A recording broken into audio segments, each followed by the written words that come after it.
He thought the badge gave him the final word, but before the morning was over, he would discover that true authority never needs to announce itself. The crisp Virginia air carried the distant rhythm of helicopter blades as visitors gathered outside Fort Hamilton's public military exhibition, a place where families admired restored armored vehicles, veterans shared stories, and children waved miniature American flags beneath a cloudless spring sky. Everything about the morning felt ordinary, almost peaceful, until a sharp command sliced through the crowd. "Ma'am, stop right there." Heads turned as Officer Daniel Brooks stepped forward with the confidence of a man who believed hesitation was weakness.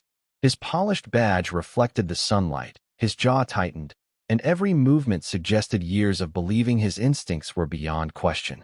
Standing only a few feet away was a black woman in a charcoal gray blazer, tailored slacks, and low-heeled shoes. She carried no visible military decorations, no entourage, and nothing that drew attention except the calm confidence in her posture. Around 50 years old, she stood perfectly still, one hand resting on the handle of a small leather portfolio, meeting the officer's stare without the slightest trace of fear. Daniel had already decided what he believed before speaking another word. "This area is restricted," he said firmly. "I'm going to need identification, and don't make this harder than it has to be." The woman quietly reached into her portfolio and produced a government identification card, offering it with steady hands. Daniel barely glanced at it before lowering it again, his expression growing colder instead of softer. "I've seen fake credentials before," he replied. "You're coming with me until we sort this out." A ripple of uncomfortable whispers spread through nearby visitors. Parents instinctively guided their children a little farther away while several people lifted their phones, uncertain whether they were witnessing routine police work or something far more troubling. The woman never raised her voice. She never argued. She simply looked directly into Daniel's eyes and asked, "Officer, are you absolutely certain you want to continue?" Her question hung in the air with unexpected weight, but Daniel mistook composure for defiance. Convinced he was protecting the public, he informed her that she was being temporarily detained while her identity was verified. Remaining fully cooperative, she slowly extended her wrists without resistance, her expression unchanged as standard handcuffs were secured according to procedure. Gasps quietly spread through the gathering crowd, not because of force or chaos, but because the contrast between the officer's certainty and the woman's remarkable calm felt impossible to ignore. Somewhere beyond the exhibition grounds, the distant sound of helicopter rotors grew louder. Military vehicles began moving through an access gate that had been closed only moments earlier. Several uniformed personnel glanced toward the scene, their faces shifting from casual curiosity to unmistakable concern. One young lieutenant froze in place as though he had recognized someone from across the parking lot, then immediately reached for his radio. Daniel never noticed. His attention remained fixed on the woman standing before him, convinced the situation was completely under control. She lowered her eyes for only a brief second before looking back at him with quiet dignity. "I truly hoped," she said softly, "that today would have gone differently." Neither Daniel nor the silent crowd had any idea that within minutes, every assumption made that morning would be turned completely upside down. Officer Daniel Brooks interpreted the silence around him as approval, never realizing it was uncertainty. The visitors standing only a few yards away exchanged uneasy glances, each waiting for someone else to speak first, yet no one did. Children stopped pointing at the historic aircraft on display. Veterans who had been sharing stories quietly folded their arms. Even the volunteers greeting guests near the entrance seemed frozen by the strange contrast unfolding before them. The woman standing calmly in handcuffs showed no anger, no panic, and no desperation. She simply watched the people around her with the composed expression of someone who had spent an entire lifetime making difficult decisions under enormous pressure. Daniel believed that confidence only confirmed his suspicions. In his experience, ordinary people became nervous when questioned. This woman had remained remarkably steady from the very beginning, and instead of making him reconsider, it convinced him that she must be hiding something important. He reached for his radio and requested a routine identity verification, speaking with complete certainty that the situation was under control. The dispatcher acknowledged the request, But after several seconds, there was only silence instead of the immediate confirmation he expected. Daniel frowned and repeated the information more slowly, unaware that several communications officers on the other end had suddenly begun checking multiple secure databases at once. The woman glanced briefly toward the clear blue sky as the steady sound of helicopter blades became louder. It was close enough now that many visitors instinctively looked upward. A pair of military helicopters crossed the horizon before gradually descending somewhere beyond the restricted side of the installation. Their arrival drew the attention of uniformed personnel across the exhibition grounds. Several soldiers who had been assisting families with demonstrations abruptly excused themselves and began walking toward the main access road with unusual urgency. One staff sergeant looked directly at the woman, paused for a heartbeat, then quietly whispered something into his shoulder microphone before continuing forward at a faster pace. Daniel noticed the movement, but dismissed it as routine military business. He remained focused on completing what he believed would become another ordinary incident report before the end of his shift. The woman finally spoke again, her voice carrying neither frustration nor accusation. "Officer Brooks, there is still time to slow down and verify everything carefully," Daniel answered with professional firmness. "If everything checks out, you will be free to go. Until then, procedure comes first." She gave a small respectful nod. "Procedure matters," she replied. "So does judgment." Those nearby heard every word, and the quiet exchange somehow felt heavier than any argument could have. A retired Marine standing beside his grandson narrowed his eyes, studying the woman's face with growing curiosity. Something about her posture seemed strangely familiar: the disciplined stillness, the measured breathing, the habit of observing every detail without appearing distracted. Before he could place where he had seen that presence before, a convoy of dark military sport utility vehicles entered through the secured gate much faster than anyone expected. The conversations across the exhibition grounds faded into complete silence. Every uniformed service member within sight instinctively turned toward the approaching vehicles. Daniel slowly lowered his radio, finally sensing that the morning was no longer following the routine path he had imagined only minutes earlier. The convoy rolled to a smooth stop just beyond the security barrier, and for a brief moment nobody moved. The engines idled quietly, their low mechanical hum blending with the fading sound of helicopter rotors overhead.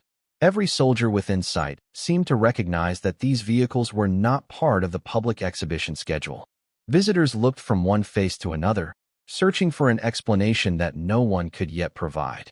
Officer Daniel Brooks straightened his posture, convinced that the arriving personnel would confirm he had acted responsibly. He adjusted the radio clip to his shoulder and glanced toward the woman once more. She remained exactly where she had been standing since the beginning, her wrists still secured, her shoulders relaxed, and her attention fixed not on the arriving convoy but on the people surrounding them. There was compassion in her expression rather than resentment, as though she felt more disappointed than offended. Daniel could not understand it. If she truly believed she had done nothing wrong, why was she so calm? Why did she not demand special treatment or attempt to argue her way out of the situation? Before he could answer those questions, the lead vehicle door opened. A full colonel stepped out first, followed by several senior officers wearing service uniforms decorated with ribbons earned over decades of distinguished careers. Their pace was measured but purposeful. They scanned the area only once before every eye settled on the woman standing near the entrance. The colonel's expression changed instantly. His confident stride became noticeably faster, while the officers behind him exchanged brief looks of concern. Several enlisted soldiers nearby instinctively stood at attention without being instructed to do so. The unexpected reaction caught the attention of everyone watching, including Daniel. The retired Marine who had been observing quietly finally whispered to his grandson, "Something is not right here." His grandson looked up with wide eyes, sensing that the adults around him suddenly understood something he did not. Daniel stepped forward to meet the approaching officers before they reached the woman. He introduced himself and began explaining that he was conducting a routine identity verification involving suspicious credentials. The colonel listened without interrupting, but his eyes never left the woman. When Daniel finished speaking, an unusual silence settled over the group. The colonel inhaled slowly, as though carefully choosing every word. "Officer," he asked with remarkable restraint, "did you personally verify the identification that was presented to you?" Daniel answered confidently, "I believed additional confirmation was necessary." The colonel lowered his gaze for only a second before looking back at the woman. She gave him the slightest nod, silently signaling that he should remain calm. Even now, she seemed determined to prevent the situation from escalating.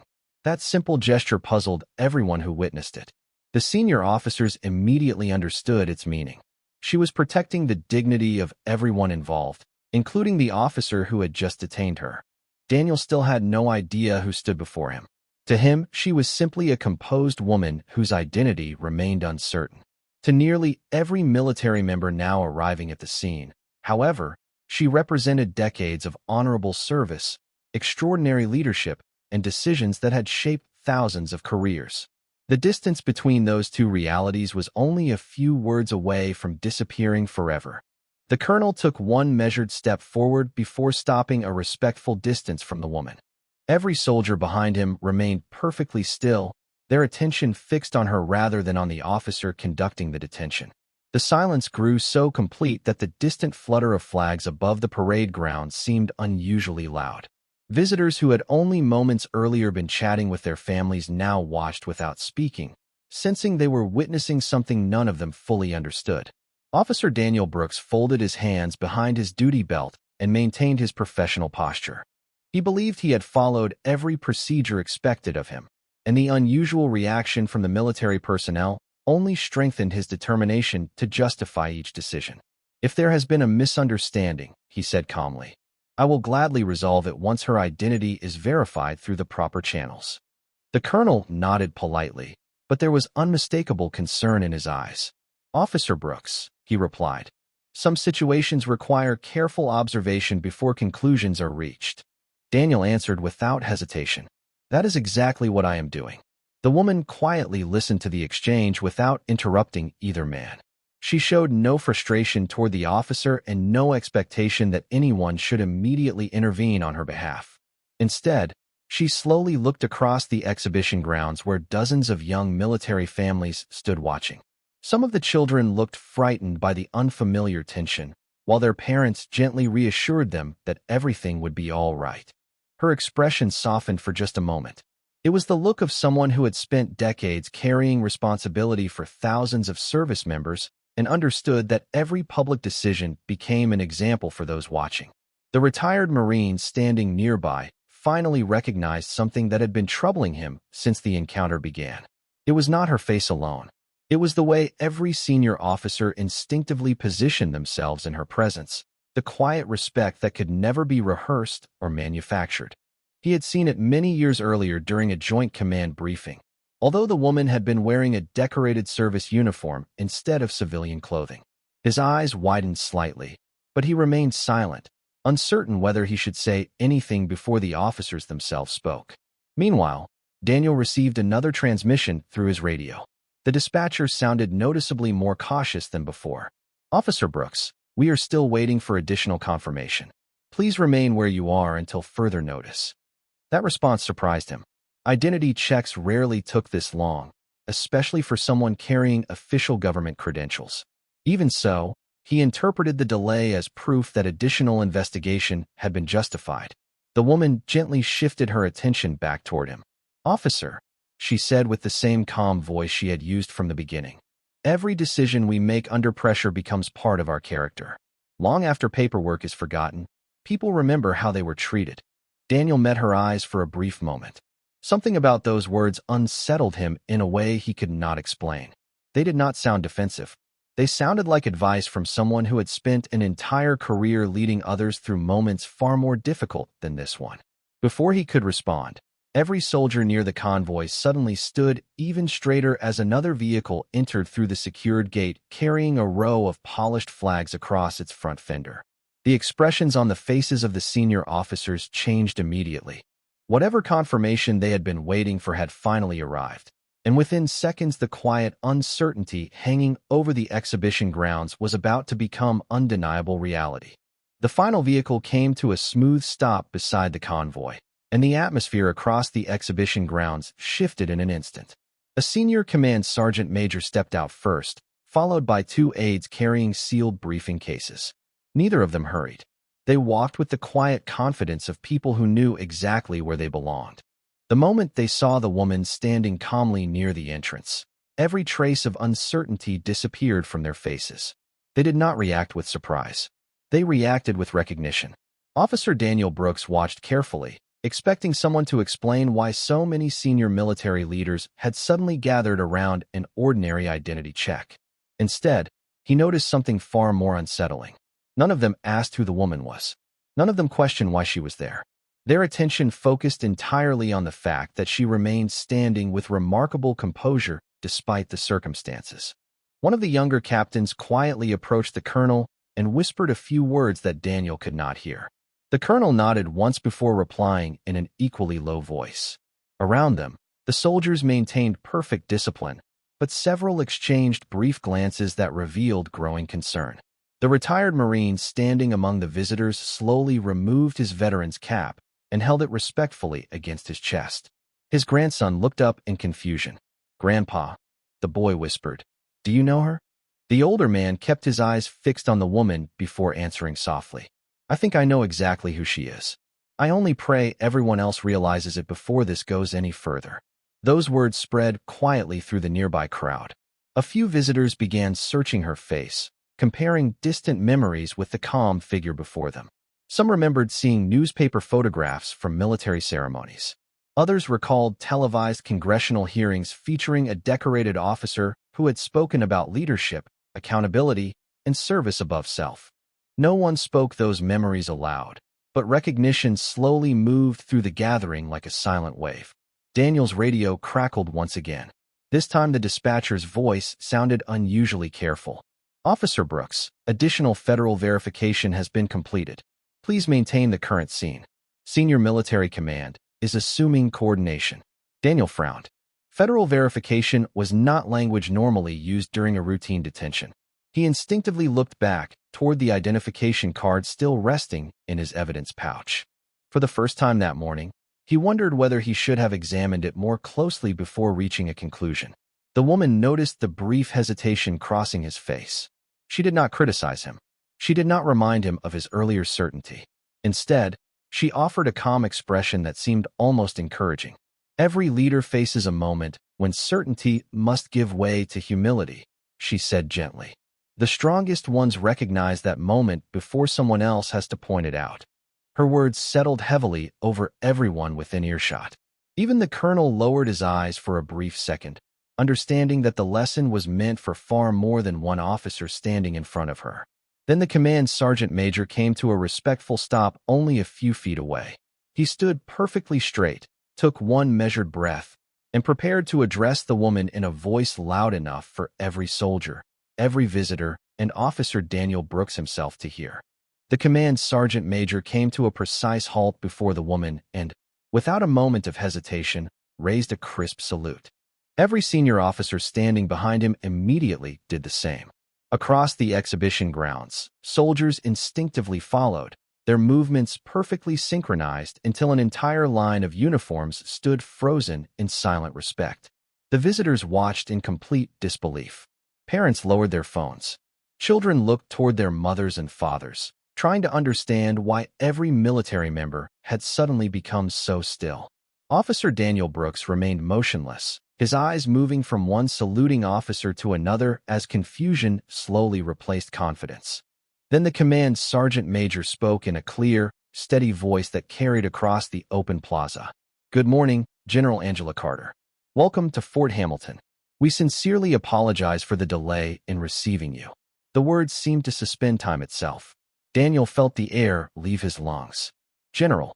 The single word echoed louder than the helicopters, louder than the idling engines, louder than every assumption he had made that morning.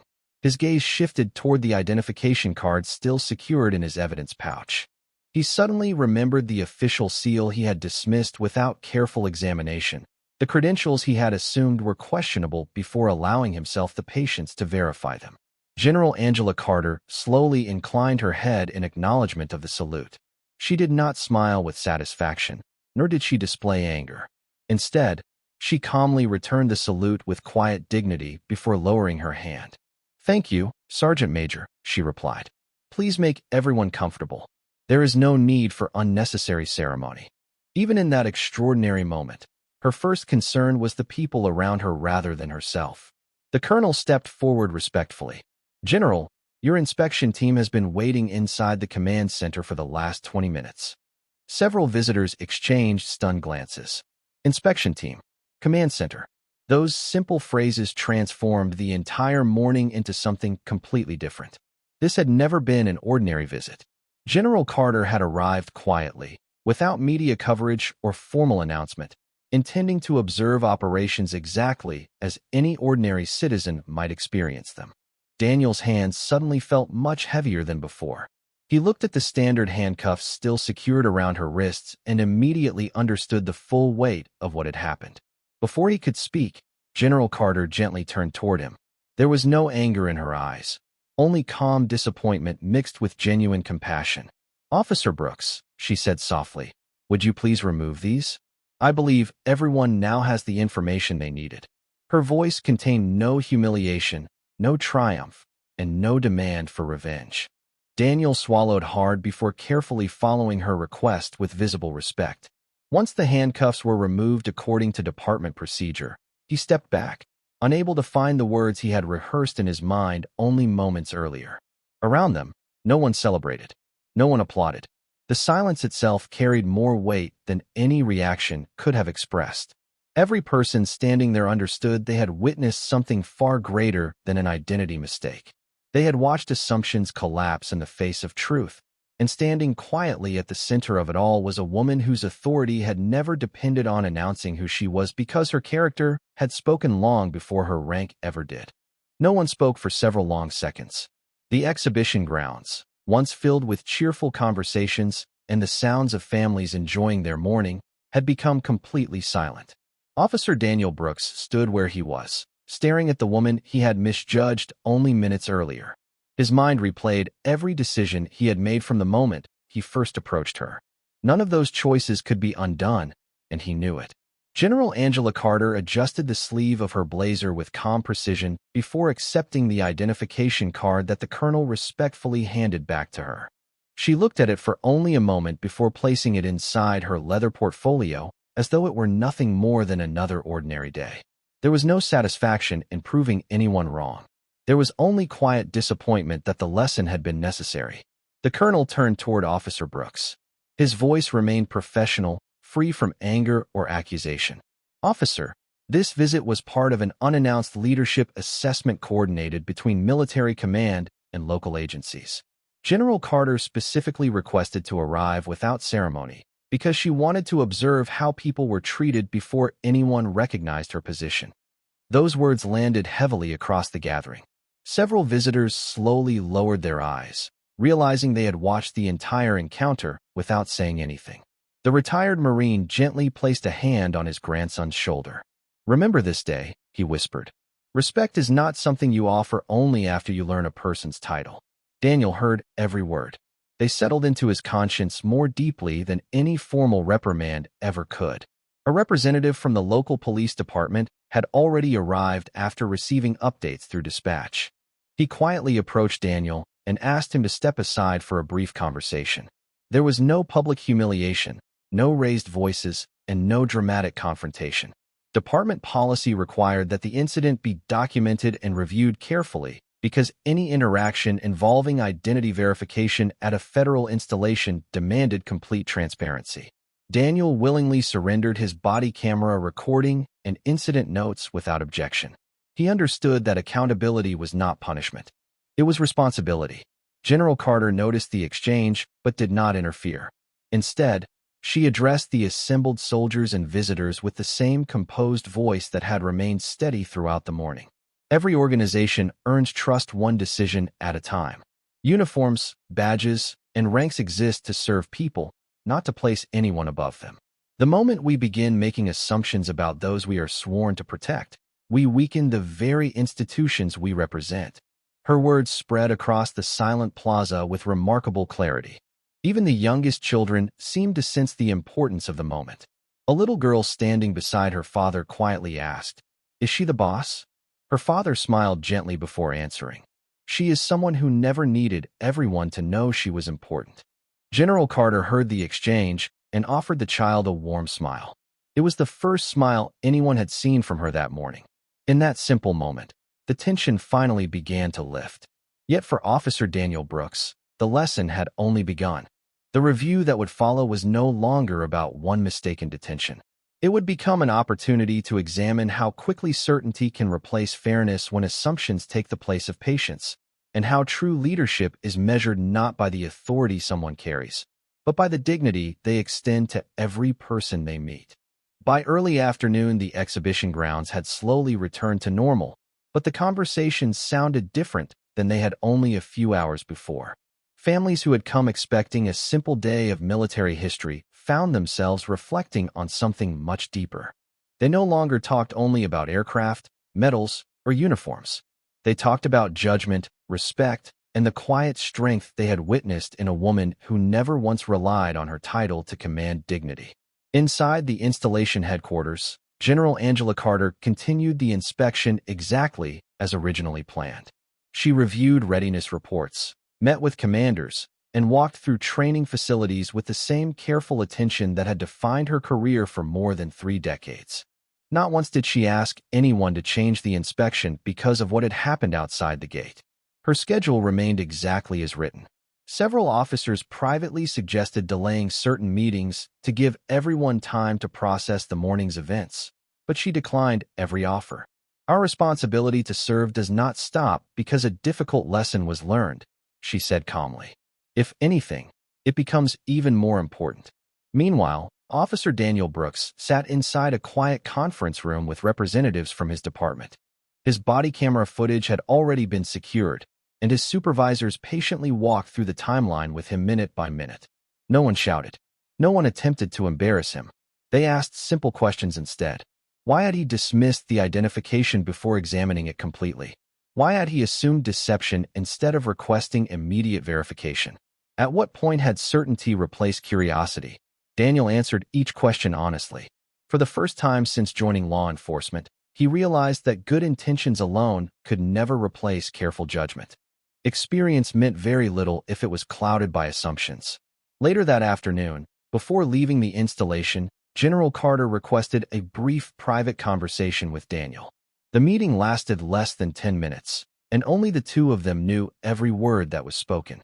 When Daniel emerged, his expression had changed completely. There was no defensiveness left, only quiet reflection. One of his supervisors later asked whether the general had criticized him. Daniel slowly shook his head. No, he answered. She gave me something much harder than criticism. She gave me the chance to become a better officer. Outside, the retired Marine and his grandson were preparing to leave the exhibition when the young boy looked back toward the headquarters building one last time. Grandpa, he asked, why did she forgive him? The older veteran smiled gently before placing a hand on the child's shoulder. Because real leaders do not measure success by how many people they can punish. They measure success by how many people they can help become better than they were yesterday. The boy nodded thoughtfully as they walked toward the parking lot beneath the warm afternoon sun. Around them, service members continued greeting visitors with renewed attention and genuine courtesy. Small interactions that might have seemed ordinary on any other day suddenly carried greater meaning. Every smile, every respectful greeting, every patient answer became a reminder that the strongest institutions are built not only through discipline and authority, but through fairness shown consistently to every person, whether their name is widely known or completely unknown. Several weeks later, the events of that morning were no longer discussed only inside Fort Hamilton. Leadership academies, law enforcement training sessions, and military ethics seminars had begun using the incident as a case study, not because a famous general had been briefly detained, but because it revealed how quickly assumptions can shape decisions before facts are fully understood. The names of those involved were never presented as objects of public embarrassment. Instead, instructors focused on the choices that had been made, the opportunities that had been missed, and the importance of slowing down long enough to let evidence speak before personal judgment takes over. Officer Daniel Brooks continued serving his community after completing additional professional development and evaluation. Those who worked beside him noticed meaningful changes. He listened longer before reaching conclusions. He examined identification more carefully. He asked questions before making assumptions. New officers often wondered why he insisted on those habits, even during the simplest encounters. Daniel would quietly answer, "Every person deserves to be seen before they are judged." He never mentioned the general by name, but everyone who knew the story understood exactly where that lesson had come from. General Angela Carter never spoke publicly about the encounter. When reporters later requested interviews after hearing rumors about the incident, she politely declined every invitation. "The story is not about me," she explained through a brief written statement. "The story is about remembering that dignity should never depend upon someone's position, appearance, or title." Those words spread farther than any dramatic headline ever could.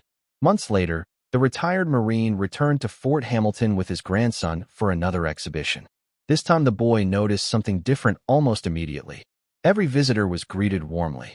Every identification check was conducted with patience and professionalism. Every question was answered with courtesy. As they entered through the same gate where everything had happened, the child smiled and asked, "Do you think people remember what happened here?" His grandfather looked around at the respectful interactions taking place all across the entrance before answering with quiet certainty. "The best lessons are remembered even when nobody talks about them anymore." Nearby, a young police recruit assigned to assist with the event watched experienced officers treating every visitor with equal respect. He had never heard the full story, yet he was learning its lesson simply by observing the example set before him. That was how lasting change happened. Not through fear, not through humiliation, but through people choosing to do better than they had done before. As the American flag moved gently above the installation in the afternoon breeze, General Carter's words continued to echo far beyond the walls of any military base or police department. Authority is entrusted, not owned. Respect is given, not demanded. Character is revealed, not announced. And on an ordinary morning that began with certainty and ended with understanding, everyone who stood on those exhibition grounds discovered the same unforgettable truth. A badge may identify a profession, a uniform may represent a lifetime of service, and a title may reflect years of sacrifice, but none of those things determine the worth of a human being. True leadership begins the moment we choose to see the person before we see the position, because the strongest form of justice is not found in power over others. It is found in the courage to treat every person with fairness before we know who they are.